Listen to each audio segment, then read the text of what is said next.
የባህር በር ለኢትዮጵያ ያስፈልጋል አጀንዳችን ሊሆን ይገባል ብሎ የብልጽግና መንግስት በመቀበሉ በጣም አመሰግናለሁ።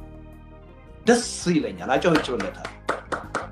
ዛሬ በሆነም ምክንያት የባህር በር ጥያቄያችን ሊሆን ይገባል አጀንዳችን ሊሆን ይገባል ብሎ ይሄ መንግስት መቀበሉን ቅንጣት ያህል አልቃወምም አይደለም፣ ደስ ይለኛል፣ እደግፋለሁ።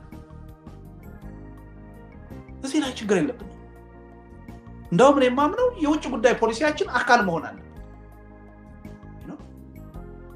የውጭ ጉዳይ ፖሊሲያችን አካል ሆኖ ታክቲክ ስትራቴጂ እየወጣለት ከትውልድ ትውልድ እየተቀባበልን የምንሄድ አጀንዳ መሆን አለበት።